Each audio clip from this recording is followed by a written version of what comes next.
Hi, and thanks for checking in with MeetYourSweet.com. Did you know that there are 3 easy and super effective things that you can do to build quality and lasting relationships with people? But most of us never even put them into practice. Here's my first one, and it really boils down to one basic truth. Men and women are different. Here's the deal, very few men and women understand just how deep and profound the differences between the sexes really run. First of all, I want to talk to you about a particular behavior that can really drive a wedge between you and your guy, and that's not understanding his need for space.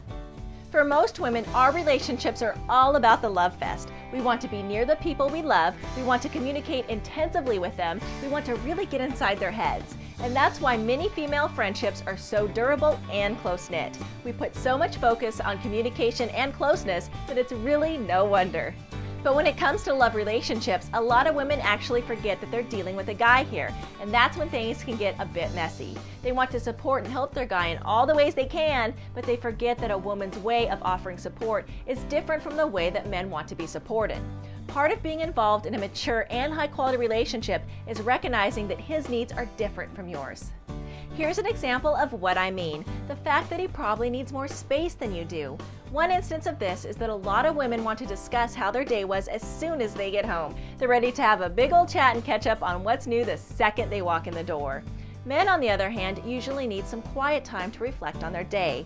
Some experts call this fire gazing time, but whatever you want to call it, it's just 15 to 30 minutes of quiet time on his own so that he can decompress a bit before he's ready to start interacting again. If you can give a guy this opportunity and the space to put aside the stresses of his day before you start chatting and communicating, you'll find him a lot more responsive and a lot happier and more understanding of your needs too. If you can really get interested in supporting your guy the way he needs to be supported, instead of focusing on how you would like to be supported yourself, you're going to find that things become much easier between you, and you'll stop contributing to those little resentments that build up. Here's my second tip. Men aren't the only ones that need their own space. You do too. Lots of women, when they first get into a relationship, totally forget about how their lives were before they met this great new guy. They stop going to the gym, they stop hanging out with their girlfriends, they start turning up late to work or leaving early, they cut classes. They pretty much turn themselves inside out in order to make room for their new relationship. Here's my suggestion. Consider the fact that you don't have to give anything up in order to introduce a new element into your life. As a matter of fact, you can have it all, and it doesn't have to be difficult or stressful. And not only can you have it all, but for the sake of your relationships, your friends, and yourself, you should have it all.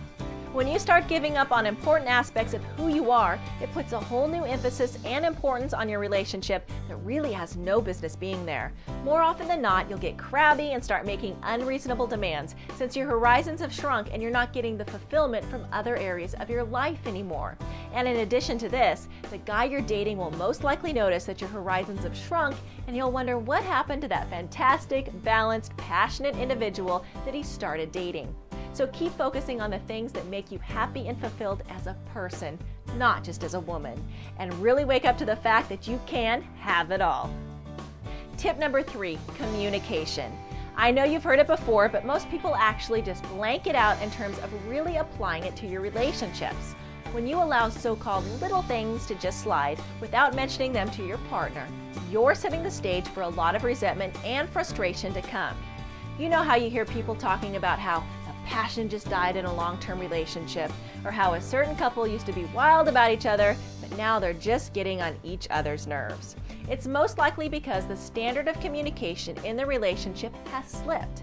Something that we're all aware of, but that we rarely apply on any meaningful level, is the fact that great relationships call for complete, groundbreaking honesty.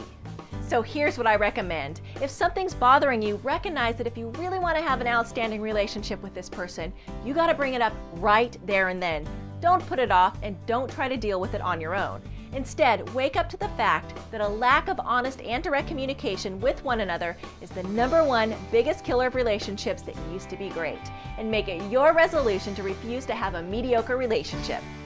When you comment on the things that aren't working for you as they come up, you're doing the absolute best thing possible to ensure long-term stability, outrageous fun, and one of those dream relationships that we all dream about. And communication doesn't have to be confrontational either. All you have to do is say, hey, you know what, so-and-so really isn't working for me. What do you think? and then just keep bringing your attention back to being honest and forthright about what's on your mind. For more great advice on dating and relationships, go ahead and check out the website at meetyoursuite.com/women. And thanks for checking in.